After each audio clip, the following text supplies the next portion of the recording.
يا صباح الورد والفل وكل الحاجات الجميلة حلوين. وحشتوني كتير كتير جدا جدا جدا. النهاردة اليوم جميل ويعني الشمس كده متلقلقة، فيوم لذيذ. بس قلت أرغي معاكم شوية وصباح عليكم، أقول لكم صباح الورد، صباح الفل وصباح الهنا، كل الحاجات الحلوة. الساعة دلوقتي عندنا 11 الا ربع الصبح. أنا دلوقتي في طريقي لحضور عبايات ايفنت، زي العبايات الايفنت بتاع المرة اللي فاتت، بس ده حد مختلف. العبايات ايفنت بتاع المرة اللي فاتت كان الطابع بتاعه تركي وخليجي، ده حاجات مصرية.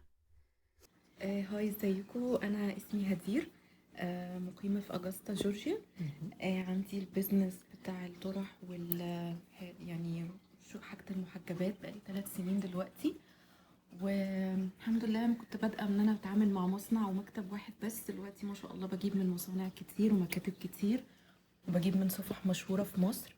الحمد لله حاجتي معظمها مودست تناسب الناس هنا، عشان بيبقى صعب نلاقي خامات واسعار كويسه. صح.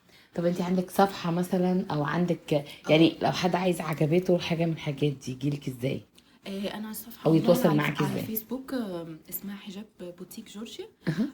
هبقى ابعت لحضرتك اللينك. خلاص. وبيبقى اصلا هو باي اوردر معظم الشغل. طيب. انا بجيب بقى فوري دلوقتي، عشان لما بعمل شوروم او حد بيبقى عنده حاجه وعايز نشحن له على طول تبقى عندي في البيت.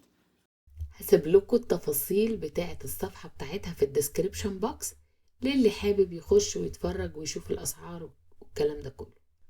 رجعت البيت بقى حوالي الساعة 1 وشوية كده، لسه ما فطرناش، فقلت احضر فطار النهاردة. مش فطار بقى، بيبقى فطار على غدا كده، يعني بيبقى ميكس اسمه برانش خفيف، اللي هو بريكفاست ولانش. بقالي كتير ما عملتش التونة ساندوتشز اللي انا بعملها وبحطها في الفرن، دي بتبقى حكاية. اللي انا حطيته اول حاجة ده افوكادو بالمايونيز. بنجيب الافوكادو نضربه كويس في الخلاط مع المايونيز، مع معلقتين 3 مايونيز، وبنحط عليه شوية ليمون مع شوية ملح وفلفل اسود، بيبقى طعمه تحفة. وفتحت عليه، حطيته وفتحت عليه علبة التونة، ونحط عليه بصل احمر، بس يكون يعني نعمله حلقات، نحاول نخلي الحلقات رفيعة. تخافوش، ما بتعملش ريحة خالص في البق لان هي بتستوي مع التونة. وشوية بيزل، ريحان. واحنا عشان بنحبها حراقة شوية حط عليها شوية فلفل حراق. الفلفل ده اسمه سيرانو بيبر، ده حراق قوي، يعني شوية جوز لونجوي. اللي مش عايز حاجة حراقة يستغنى عن الخطوة دي، يحط مكانها اي فلفل عادي يعني. وهقطع كمان شوية فلفل ألوان. بعدين هقطع خس وهعصر عليها نص ليمونة كده. الليمون بقى والملح والكمون والفلفل الأسود ده بيبقى حسب رغبة كل واحد، يعني واحنا بنعملها بندوقها.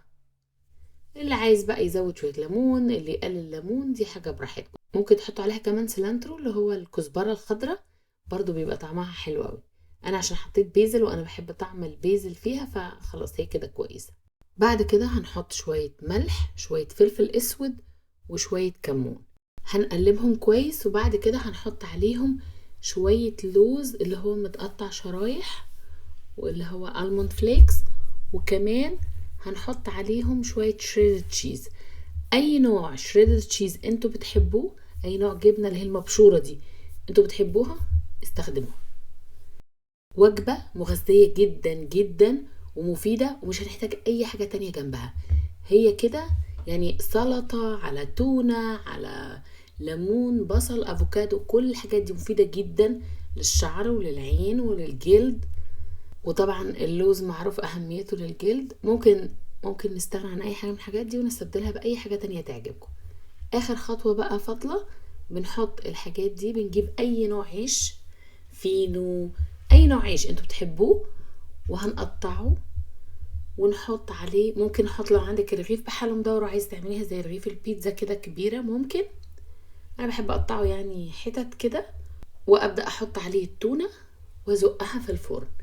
بحطها في الفرن بالظبط ممكن تاخد لها 5 أو 10 دقايق لحد ما الجبنة تسيح والعيش نفسه يبقى كريسبي كده، يقرمش شوية.